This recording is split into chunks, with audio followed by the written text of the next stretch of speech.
Brazzaville, capitale de la France libre, c'est dans l'ancienne capitale de l'Afrique équatoriale française que 5 chefs d'État, historiens et spécialistes se sont retrouvés pendant 3 jours pour évoquer la mémoire des événements qui se sont déroulés au cœur du continent durant la Seconde Guerre mondiale. Éric Deroux, bonjour. Bonjour. L'histoire de la résistance française en Afrique entre 1940 et 1944 est assez peu connue en Afrique comme en France.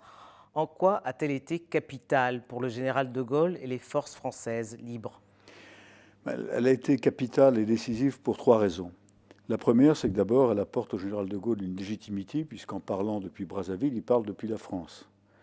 Sur le plan militaire, elle lui apporte un appoint militaire conséquent, puisque ça va représenter près de 30% de ses forces militaires lorsqu'il commence sa lutte de remonter vers l'Europe. Sur le plan économique, on l'oublie trop souvent, ça va également apporter beaucoup de ressources, beaucoup de produits que la France libre va pouvoir revendre, non seulement utiliser, mais revendre. Donc ça va apporter une stature politique, économique et militaire à la France libre. Alors, l'Afrique équatoriale française, l'AEF, comme on l'appelle, a été le premier territoire à rallier la résistance aux côtés du général de Gaulle. Quels étaient les enjeux de ce ralliement? Alors le premier territoire à basculer, c'est le Tchad, avec le gouverneur général Eboué, qui est un personnage très, très intéressant, Central, qui guyanais d'origine, donc noir, descendant d'esclaves, qui est un personnage qui a beaucoup réfléchi sur l'évolution de ses frères, puisqu'il a été pris entre le marteau et l'enclume. Et donc il a beaucoup réfléchi à tout ça. Et pour lui, il est clair que de toute façon, en tant qu'Africain d'origine, sa place ne sera pas réellement dans l'avenir que prépare la France. Et donc il participe beaucoup à rallier le général de Gaulle.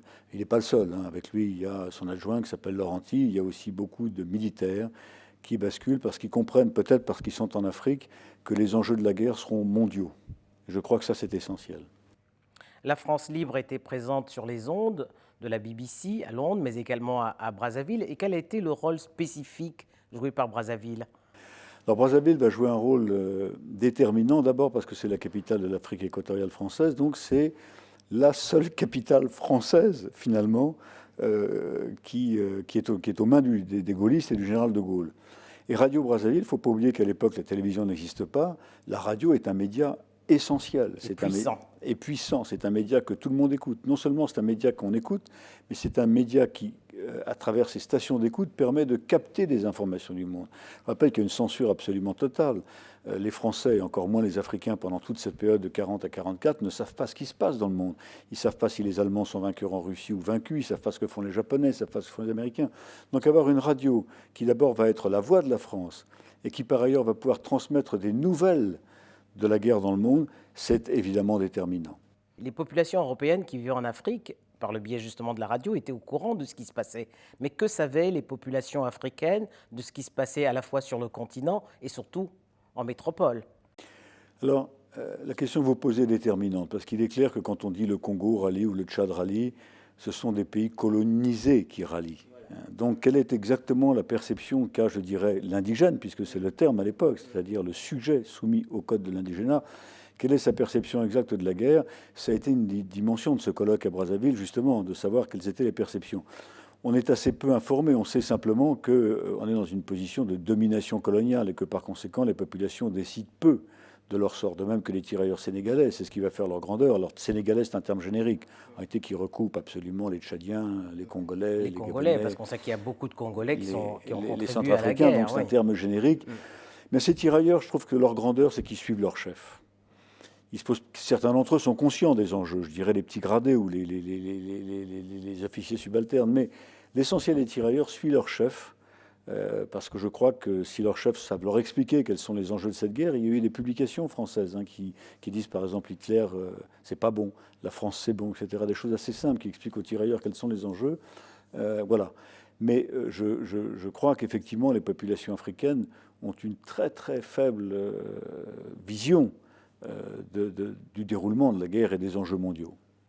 Et quel a été l'impact de l'effort de guerre, justement, pour les populations de l'AEF, l'Afrique équatoriale française, et pour celles de l'AOF? Alors, L'AEF donc est la première à rallier. L'AOF, l'Afrique occidentale française, ne ralliera qu'à partir de fin 42, début 43, après le débarquement allié en Afrique du Nord. L'effort des populations a été important. Dans l'AEF, on sait que par exemple, il y a une importante collecte de caoutchouc au Congo, au Gabon, une importante collecte de coton au Tchad, de bois au Cameroun. Chaque colonie a été sommée de produire, non seulement pour l'effort de guerre, mais je vous le disais, pour la revente, ce qui va assurer des devises. La France libre n'a pas d'économie, elle n'a pas de rentrée. Donc voilà, cette participation va être importante. Et puis il y a un autre aspect qui est également important, qu'on ne met jamais en avant, c'est que l'Afrique équatoriale française est au centre, si on regarde l'Afrique, au centre entre le monde anglo-saxon du Nigeria et le monde anglo-saxon du Soudan et de l'Égypte. Et c'est donc un trait d'union extrêmement important sur le plan aérien. Par exemple, il y a des milliers de rotations aériennes qui vont se faire à travers là. Le port de Douala, les ports de Douala et de Pointe-Noire vont jouer des rôles extrêmement importants parce que la guerre, elle se fait aussi sur le continent africain, elle se fait aussi du nord vers le sud et de l'est vers l'ouest. Et l'effort de guerre de l'Afrique occidentale française? Alors l'effort de guerre de l'Afrique occidentale va venir plus tard, donc à partir de 1942. Il va d'abord être important de 40 à 42, puisque étant pétainiste, l'Afrique occidentale va fournir évidemment beaucoup de matières, en particulier en arachide, en huile, etc., à la France qui est exsangue.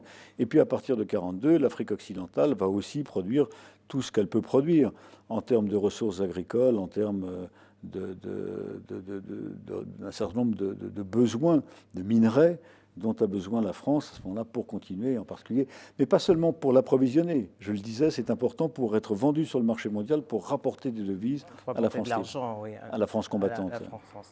La conférence de Brazzaville, elle s'est tenue du 30 janvier au 8 février 1944. Elle avait pour but de mieux organiser le système colonial. Est-ce qu'elle n'a pas également servi de catalyseur pour les indépendances, bien que les populations n'aient pas été conviées? Parce qu'elles ont envoyé un cahier de doléances, c'est tout, mais elles n'ont pas participé. Les populations n'ont pas participé effectivement à la conférence de Brazzaville. Simplement, il y a un homme important dans la conférence de Brazzaville, c'est le gouverneur Eboué. Et Eboué, là, a nourri ce cahier de doléances, il y a un certain nombre de choses, et il insiste, il revient très fréquemment dessus, parce que De Gaulle, en fait, vient l'inaugurer, prononce un discours et s'en va. Ce sont les travaux ensuite qui vont être importants. Il est clair que si la population n'y a pas été associée, je dirais qu'il y a peut-être une petite graine qui a été... Mais n'allons pas plus loin, parce que je crois que la conférence de Brazzaville a été un petit peu emblématisée ensuite comme le point de départ des émancipations africaines. Je crois que c'est une petite pierre sur la route qui va conduire aux émancipations. Alors, vous parliez de la prise de conscience de la France, du rôle qu'ont joué les colonies, mais en retour, qu'ont-elles obtenu? Bien, en retour, les colonies n'ont pas obtenu à court terme grand-chose. C'est clair. En revanche, l'abrogation du Code de l'indigénat en 1946 et la remise en cause, par exemple, du travail forcé, qui était une des demandes explicites du gouverneur Eboué, sont mises en œuvre. C'est important. Mais c'est vrai qu'il ne faut pas oublier que 1946, 1945, 1946, éclatent des résistances en Afrique du Nord, éclate la guerre en Indochine, éclatent des manifestations très rapidement qui viennent d'une révolte à Madagascar. Et la France est confrontée à son union française qui explose. Et il faut bien voir qu'à l'époque, l'obsession de la France, c'est d'abord de rétablir sa souveraineté nationale, y compris le général de Gaulle.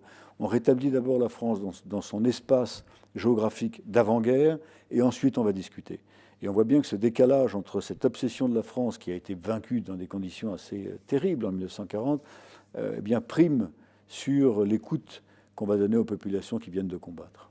Et quelles sont les personnalités africaines qui émergent à ce moment-là en Afrique équatoriale française, alors, en dehors d'Eboué? Mais Eboué va disparaître assez rapidement, et puis il n'est pas africain. Il n'est pas africain, voilà. Il est français. Il est français, il est gouverneur. Et il est fonctionnaire colonial. Oui, absolument, il est gouverneur de l'AEF. Donc en fait, les personnalités qui vont apparaître, c'est assez rapidement des gens au sein de partis politiques comme Houphouët-Boigny, comme Oban au Gabon, comme un certain nombre de personnages comme ça, qui vont petit à petit émerger, comme Senghor, mais très, très, très lentement.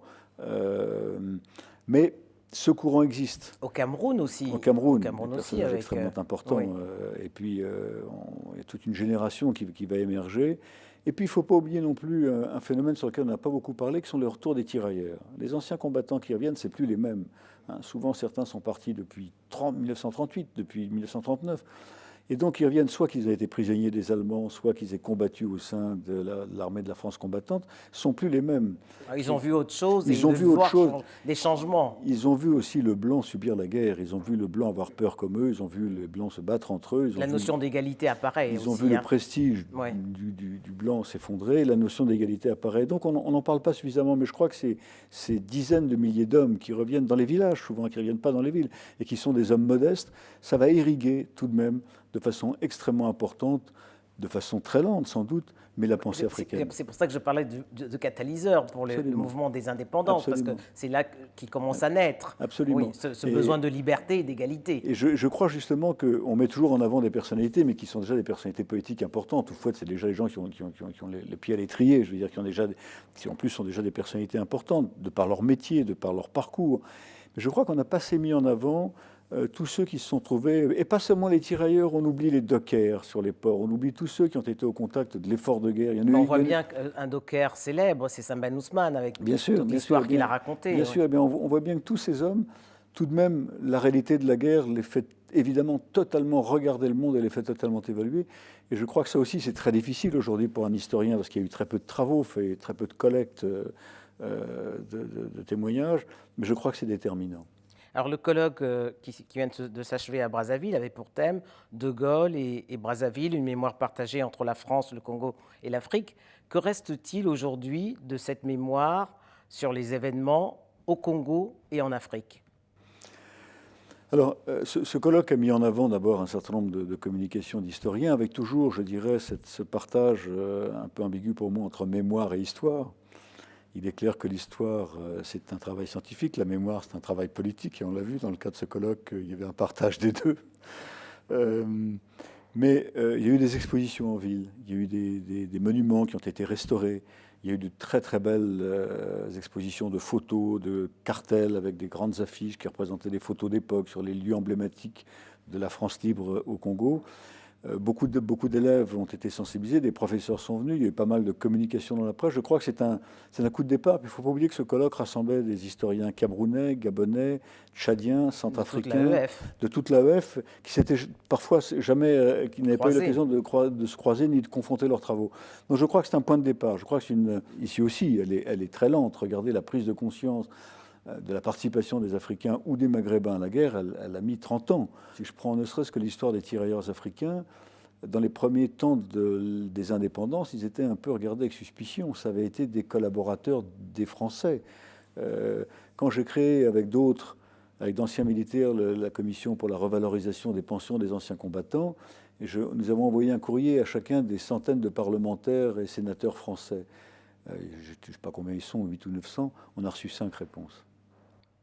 Et puis à Brazzaville, il y a un symbole, c'est la case de Gaulle. Non seulement la case de Gaulle, il y a beaucoup de symboles à Brazzaville. Il y a la case de Gaulle, il y a tous les monuments, il y a Radio Brazzaville, enfin on sait où c'est, il y a le bâtiment du CEFRAD où a eu lieu la conférence de Brazzaville. La ville de Brazzaville est parcourue de témoignages du général de Gaulle. C'est intéressant d'ailleurs parce qu'il y a eu une très belle communication de Bernard Toulier, spécialiste de patrimoine et d'architecture. Eboué a eu à cœur de faire de Brazzaville, capitale de la France libre, une vitrine.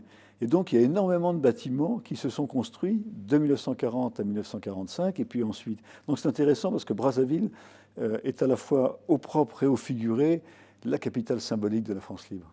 Merci, Éric Deroux. Merci.